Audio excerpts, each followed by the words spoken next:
کربلا۔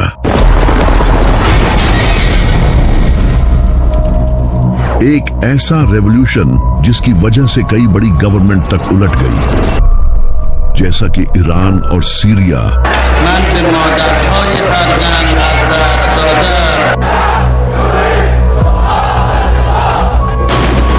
لیکن آخر کربلا ہوئی کیسے اور کس طرح امام حسین کی شہادت سے یہ ریولوشن سٹارٹ ہوا، تو چلے جانتے ہیں۔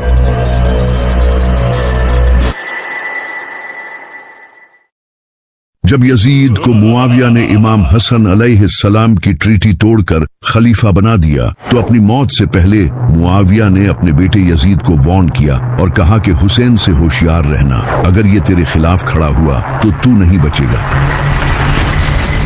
یزید یہ جان گیا تھا کہ حسین کی بیعت لینا سب سے امپورٹنٹ ہے، کیونکہ اگر حسین نے بیعت کر لی تو باقی بھی بیعت کر لیں گے۔ یزید ایک نمبر کا ظالم اور شرابی تھا، وہ یہ اچھے سے جانتا تھا کہ لوگ اس کی بیعت نہیں کریں گے، تو اس نے زبردستی تلوار کی نوک پر لوگوں سے بیعت لینا شروع کر دی۔ اس نے اپنے سارے گورنرز کو خط بھیجے اور کہا کہ وہ اس کے لیے زبردستی لوگوں سے بیعت لیں، تو اس کے گورنرز نے لوگوں کو مار پیٹ کے ان سے زبردستی بیعت لینا شروع کر دی۔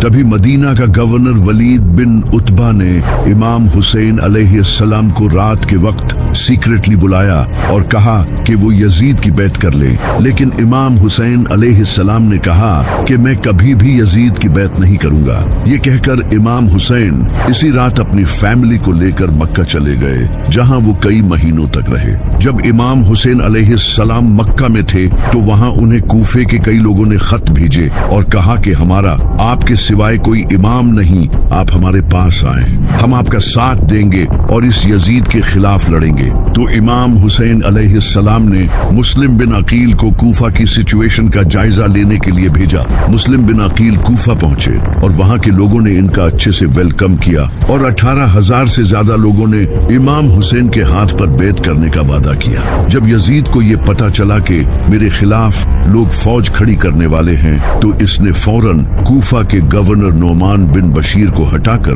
ان کی جگہ عبید اللہ بن زیاد کو گورنر بنا دیا تاکہ وہ وہاں جا کر اس موومنٹ کو ختم کر سکے۔ تو عبید اللہ بن زیاد بڑی ہی چالاکی سے رات کے اندھیرے میں امام حسین کی طرح کے کپڑے پہن کر اور اپنا منہ چھپا کر کوفہ میں انٹر ہوا۔ جب لوگوں نے اسے دیکھا تو انہیں لگا کہ امام حسین انہیں لیڈ کرنے آئے ہیں۔ لوگ خوشیاں منانے لگے اور اس کے ہاتھ چومنے لگے۔ اس وقت الیکٹریسٹی تو ہوتی نہیں تھی تو رات کے وقت کسی کو پتہ نہیں چلا۔ عبید اللہ بن زیاد کوفہ کے محل میں انٹر ہو گیا اور اگلے ہی دن اس نے اپنی اصلیت لوگوں کے سامنے ظاہر کر دی اور کہا کہ جو بھی حسین کا ساتھ دے گا اس کا انجام بہت برا ہوگا۔ اس نے مسلم بن عقیل کو بھی پکڑ لیا اور انہیں محل کی چھت سے پھینک کر شہید کر دیا، اور جو بھی لوگ امام حسین کا ساتھ دینے والے تھے ان میں سے کئی لوگوں کو شہید کر دیا اور کئی لوگوں کو جیلوں میں ڈال دیا۔ امام حسین علیہ السلام اس وقت تک کوفے کی طرف اپنی فیملی کے ساتھ نکل چکے تھے، کیونکہ وہ پچھلے 4 مہینوں سے مکہ میں ٹھہرے ہوئے تھے اور حج کے موقع پر کئی ہزار مسلمان آ کر انہیں فالو کرنے کا وعدہ کر رہے تھے۔ یزید کو جب یہ پتا چلا تو اس نے اپنے کچھ بندے احرام کی حالت میں امام حسین علیہ السلام کو شہید کرنے کے لیے بھیجے۔ جب امام حسین کو اس کا پتا چلا کہ یزید نے انہیں مارنے کے لیے جاسوس بھیجے ہیں تو انہوں نے مکہ چھوڑنے کا فیصلہ کیا اور جانے سے پہلے خطبہ دیا اور کہا کہ جو ہمارا ساتھ دے گا وہ شہید ہوگا اور جو پیچھے رہ جائے گا وہ کبھی بھی اس عظیم کامیابی کو حاصل نہیں کر سکے گا۔ یہ کہہ کر امام حسین علیہ السلام کوفے کی طرف روانہ ہو گئے، لیکن انہیں یہ نہیں پتا تھا کہ کوفہ میں عبید اللہ بن زیاد نے قبضہ کر لیا ہے۔ ان کے کئی ساتھیوں نے انہیں وہاں جانے سے منع بھی کیا، لیکن امام حسین علیہ السلام ٹوٹل 70 سے 80 لوگوں کے ساتھ کوفہ کی طرف روانہ ہو گئے۔ وہ کسی جنگ کے لیے نہیں جا رہے تھے بلکہ اپنی فیملی کے ساتھ کوفہ کے लोगों से मिलने जा रहे थे। ये अजीम काफिला रेगिस्तान में अपने सफर पर रवाना था कि तभी इन्हें मुस्लिम बिन अकील की शहादत की खबर मिली, जिसे सुनकर इनके कई साथियों का मोराल टूट गया और कुछ लोगों ने वापस जाने का सोचा। तो इमाम हुसैन अलैहिस्सलाम ने इन्हें कहा कि हम अल्लाह की तरफ से आए हैं और हमें इसी की तरफ लौट कर जाना है, हमें ये सफर पूरा करना है और मैं वापस नहीं मुड़ सकता। तो इसके बाद इनका काफिला वापस से कूफे की तरफ रवाना हो गया। तभी रास्ते में एक जगह जब काफिले ने क़याम किया तो इमाम हुसैन सो रहे थे। तभी उन्होंने ख्वाब में अपने नाना नबी सल्लल्लाहु अलैहि वसल्लम को देखा। आपने इमाम हुसैन अलैहिस्सलाम को फरमाया, ए हुसैन आगे बढ़ो, अल्लाह तुम्हें शहीद देखना चाहता है। तो इमाम हुसैन अलैहिस्सलाम ख्वाब से उठे और आपने अपने साथियों से ये ख्वाब शेयर किया और उन्हें कहा कि जो वापस जाना चाहते हैं वो चले जाएं, क्योंकि अब जो मेरे साथ रहेगा वो मारा जाएगा। कुछ लोग छोड़ गए लेकिन बाकी इनके साथ रहे। तो काफिला फिर से अपनी मंजिल की तरफ रवाना हो गया। तभी रास्ते में इन्हें एक और काफिला दिखाई दिया जो कि ज़ुहैर बिन कैन का काफिला था। इनकी मुलाकात इमाम हुसैन से हुई। इस मुलाकात के बाद ज़ुहैर बिन कैन ने अपनी बीवी को तलाक दे दी और कहा कि तुम बाकी सबके साथ जाओ, क्योंकि मैं अब इमाम हुसैन अलैहिस्सलाम के साथ अपनी जान दूंगा। वहीं दूसरी तरफ यजीद को ये पता चल चुका था कि इमाम हुसैन कूफा की तरफ रवाना हो चुके हैं। तो इस नापाक ने हुर बिन यजीद को 1000 के लश्कर के साथ इमाम हुसैन अलैहिस्सलाम के काफिले की तरफ भेजा। हुर बिन यजीद ने अपने लश्कर के साथ इमाम हुसैन के काफिले को रास्ते में ही एक जगह दरियाए फुरात के किनारे रेगिस्तान में रोक लिया। इमाम हुसैन ने अपने साथियों से पूछा कि ये कौन सी जगह है, तो उन्होंने बताया कि ये करबला है। इमाम हुसैन अलैहिस्सलाम की आंखों में आंसू आ गए और आपने फरमाया, यही वो जगह है जहां हमारा खून बहाया जाएगा। इमाम हुसैन अलैहिस्सलाम ने हुक्म दिया कि यहीं खैमे गाड़ दो, अब हम आगे नहीं बढ़ेंगे। ये वही जगह थी जहां से जब इमाम अली अलैहिस्सलाम जंगे सफीन से वापसी लौट रहे थे तो आपने यहाँ रुक कर फरमाया था, ऐ हुसैन, उस दिन सब्र करना जिस दिन तुम्हारा बाप तुम्हारी मदद के लिए तुम्हारे पास नहीं होगा। तुम करबला की जमीन पर सब्र करना, क्योंकि वहां तुम्हें अकेले मौत का सामना करना पड़ेगा। तो जब 2 मुहर्रम के दिन इमाम हुसैन अलैहिस्सलाम के साथियों ने करबला में खैमे लगा लिए तो इसी वक्त यजीद ने 4000 के लश्कर के साथ अमर बिन साद को हुर बिन यजीद की फौज ज्वाइन करने भेजा। इससे हुर बिन यजीद की फौज और ज्यादा बढ़ गई। इसके अलावा भी अमर बिन साद यजीद से और ज्यादा लश्कर मंगवाने लगा, जिसके बाद इसकी फौज 1000 से 30,000 हो गई। वहीं दूसरी तरफ इमाम हुसैन के साथ इनके सिर्फ 70 साथी थे। लेकिन आखिर क्यों अमर बिन साद इतनी ज्यादा फौज मंगवा रहा था जबकि सामने सिर्फ 70 थे और इनमें से भी कई बच्चे और औरतें थी? इसकी वजह ये थी कि इन 70 लोगों में एक इंसान था जिसका नाम था अब्बास। ये इमाम अली अलैहिस्सलाम के बेटे और इमाम हुसैन अलैहिस्सलाम के भाई थे। ये इतने बहादुर थे कि जब ये जंग में लड़ते थे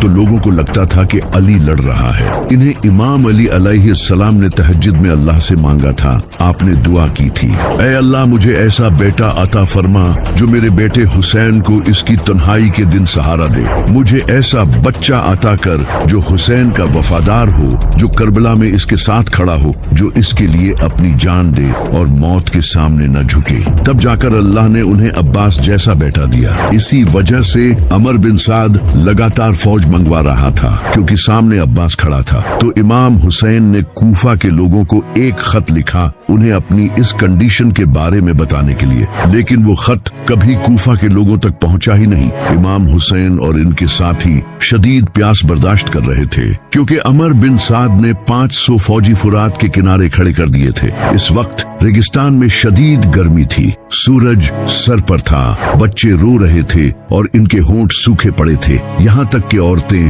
प्यास की शिद्दत से बेहोश हो रही थी। प्यास की वजह से इमाम हुसैन के साथी कमजोर हो रहे थे, लेकिन इनका जज्बा मजबूत था। इमाम हुसैन अलैहिस्सलाम के एक बेटे इमाम ज़ैनुल आबिदीन अलैहिस्सलाम पहले ही बीमार थे। बीबी सकीना इमाम हुसैन के पास आकर बार बार पूछ रही थी कि बाबा पानी कहाँ है। इमाम हुसैन अलैहिस्सलाम ने दुश्मनों को पैगाम भेजा कि अगर तुम्हें मुझसे दुश्मनी है तो इन बच्चों और औरतों को तो पानी पीने दो, इनका क्या कसूर है। लेकिन उनका आगे से जवाब आया कि हमें उबैदुल्लाह बिन जियाद ने सख्त ऑर्डर दिया है कि इन्हें एक बूंद भी पानी नहीं देना। अगले दिन 8 मुहर्रम को इमाम हुसैन अलैहिस्सलाम ने अमर बिन साद से नेगोशिएशंस करने की कोशिश की, लेकिन इनकी एक ही डिमांड थी कि यजीद की बैत करो, जो कि इमाम हुसैन कभी करने को तैयार नहीं थे। प्यास की वजह से दिल की धड़कन तेजी से बढ़ रही थी, खून गाढ़ा होने की वजह से बॉडी को पंप करने में मुश्किल हो रही थी,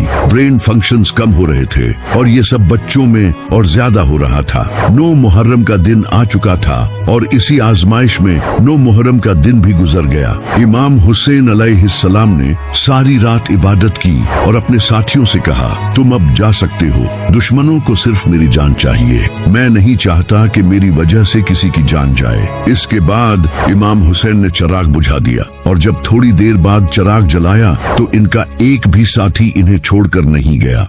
हुर बिन यजीद को जब ये पता चला कि अमर बिन साद इमाम हुसैन के खिलाफ जंग करेगा तो उन्होंने इमाम हुसैन की फौज ज्वाइन कर ली, क्योंकि वो इमाम हुसैन की इज्जत करते थे। इसके बाद 10 मुहर्रम का सूरज चढ़ा। इमाम हुसैन अलैहिस्सलाम यजीद की फौज के सामने आए और कहा, ऐ लोगो, गौर करो कि मैं कौन हूँ। क्या मैं तुम्हारे नबी का बेटा नहीं हूँ? क्या तुम मुझे सिर्फ इसलिए कत्ल करना चाहते हो कि मैंने यजीद की बैत करने से इनकार कर दिया? लेकिन दुश्मन खामोश रहे तो इमाम हुसैन ने अपनी फौज को तैयार किया और 3 हिस्सों में डिवाइड किया। एक हिस्सा राइट में था, एक लेफ्ट में और एक हिस्सा सेंटर में था, जिसे हजरत अब्बास लीड कर रहे थे, जबकि यजीद की आर्मी इनके चारों तरफ थी।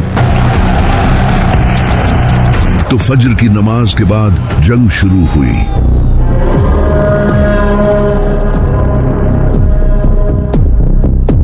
इमाम हुसैन अलैहिस्सलाम के कई साथी एक एक करके शहीद होते रहे। जब इमाम हुसैन के साथी शहीद हो गए तो इमाम हुसैन अलैहिस्सलाम के खूबसूरत बेटे जनाब अली अकबर, जो कि नबी सल्लल्लाहु अलैहि वसल्लम के हम शक्ल थे, वो मैदान में आए और पुकारने लगे, मैं हूँ अली, अली के बेटे हुसैन का बेटा, हम नबी के घर वाले हैं और अल्लाह की कसम हम कभी भी बातिल के सामने नहीं झुकेंगे। जब यजीद की फौज ने जनाब अली अकबर के चेहरे को देखा तो वो खामोश हो गए। कुछ ने तो नजरें नीची कर ली और कुछ ने अपने चेहरे फेर लिए, क्योंकि जनाब अली अकबर नबी सल्लल्लाहु अलैहि वसल्लम के हम शक्ल थे। ऐसा लग रहा था जैसे नबी सल्लल्लाहु अलैहि वसल्लम ही मैदान में आ गए हों। इसके बाद वो आगे बढ़े और एक के बाद एक दुश्मन को मारते गए, लेकिन दूर से किसी ने इनके सीने में नेजा मारा, जिसके बाद वो नीचे गिरे और इमाम हुसैन को पुकारने लगे। इमाम हुसैन पूरी तेजी से इनके पास आए और इन्हें उठाकर कहने लगे, ऐ अल्लाह, तू गवाह रहना, इन्होंने उसे भी शहीद कर दिया जो सूरत में तेरे नबी से सबसे ज्यादा मिलता था। इसके बाद इमाम हसन अलैहिस्सलाम के बेटे जनाब कासिम अलैहिस्सलाम ने इमाम हुसैन से जंग की इजाजत मांगी तो इमाम हुसैन अलैहिस्सलाम ने कहा, ऐ कासिम, तुम ही इकलौते अपने बाप की निशानी हो, मैं तुम्हें कैसे जाने दे सकता हूँ? तो जनाब कासिम अलैहिस्सलाम ने कहा, चचा जान, आपके लिए मुझे मौत शहद से भी ज्यादा मीठी है। इमाम हुसैन अलैहिस्सलाम ने इन्हें गले लगाया और रोने लगे। तो फिर जनाब कासिम मैदान में आए और बड़ी बहादुरी से लड़े, लेकिन कुछ देर बाद किसी ने पीछे से इन पर हमला किया और वो भी शहीद हो गए। इमाम हुसैन अलैहिस्सलाम इनके पास गए और इनके जिस्म को उठाया। इसके बाद इमाम हुसैन के 2 भतीजे भी शहीद हो गए। हजरत अब्बास अलैहिस्सलाम भी जंग में मसरूफ थे। जब उन्हें बच्चों के रोने की आवाज आई तो उन्होंने इमाम हुसैन अलैहिस्सलाम से पानी लाने की इजाजत मांगी। इमाम हुसैन ने उन्हें इजाजत दे दी। इसके बाद हजरत अब्बास अलैहिस्सलाम अपने घोड़े पर सवार हुए और यजीद की आर्मी को चीरते हुए फुरात की तरफ बढ़े। वो रास्ते में आने वाले हर एक को खत्म करते गए और दरिया पर पहुंच गए। वहां पहुंचकर उन्होंने पीने के लिए अपने हाथों में कुछ पानी लिया, लेकिन जैसे ही उन्हें याद आया कि इनका खानदान خاندان प्यासा है तो उन्होंने पानी अपने हाथों से गिरा दिया। इसके बाद वो अपने मशकीजे में पानी लेकर अपने घोड़े पर बैठे और वापस खेमों की तरफ बढ़ने लगे। लेकिन तभी कुछ दुश्मनों ने इनके बाजू पर हमला किया और इनका एक बाजू काट दिया। उन्होंने दूसरे हाथ में मशकीजे को पकड़ लिया, लेकिन इनका दूसरा हाथ भी काट दिया गया। तो उन्होंने अपने मुंह में मशकीजे को पकड़ लिया, लेकिन इसके बाद उन्हें शहीद कर दिया गया। इमाम हुसैन हजरत अब्बास की तरफ बढ़े तो उन्होंने कहा, भाई मुझे माफ करना, मैं आपके लिए पानी नहीं ला सका। और ये कहकर वो भी शहीद हो गए। इमाम हुसैन अलैहिस्सलाम इनकी इस शहादत से टूट चुके थे। इसके बाद इमाम हुसैन अलैहिस्सलाम अपने 6 महीने के बेटे अली असगर को इनके सामने लाए और कहा, मेरे लिए न सही, कम से कम इस बच्चे के लिए ही पानी दे दो। लेकिन एक जालिम ने जनाबे अली असगर के गले में तीर मारकर उन्हें शहीद कर दिया। इमाम हुसैन अलैहिस्सलाम ने जनाबे अली असगर के खून को ऊपर उछाला और फरमाया, ऐ अल्लाह, मेरी इस कुर्बानी को याद रखना। अब इमाम हुसैन के सारे साथी शहीद हो चुके थे और वो अकेले रह गए थे। इनके जिस्म पर कई जख्म थे और वो भी लड़कर थक चुके थे। ऊपर से प्यास की शिद्दत से जहां एक नॉर्मल इंसान के लिए हिलना तक मुमकिन नहीं होता, वो दुश्मनों के सामने डटकर खड़े थे। इमाम हुसैन अपनी फैमिली के पास गए, उन्हें अलविदा कहा और कूफा के लोगों को आखिरी खत लिखा और कहा, तुमने मुझे खत भेजकर बुलाया था, लेकिन अब तुम अपने वादे से फिर चुके हो। अब इंशाअल्लाह क़यामत के दिन मुलाकात होगी। इसके बाद वो अपने घोड़े जुल्जनाह पर सवार होकर हाथ में जुल्फिकार लिए मैदान में आए। इनके सामने हजारों का लश्कर था और वो अकेले थे, लेकिन हार मानने के लिए तैयार नहीं थे। एक तरफ वो तादाद में डायनासोर्स थे और दूसरी तरफ एक जख्मी शेर। इमाम हुसैन पूरी रफ्तार से फौज की तरफ बढ़े और अपनी तलवार से दुश्मनों को चीरने लगे। वो दुश्मनों की सफें चीरते हुए आगे बढ़ते रहे। दुश्मनों की गर्दनें हवा में परिंदों की तरह उड़ रही थी। कई फौजी शौक हो गए। कुछ फौजियों ने कहा, हमने कभी किसी इंसान को इस प्यास और जख्मी हालत में लड़ते नहीं देखा। ये ऐसे लड़ रहा है जैसे ये इस दुनिया का नहीं है।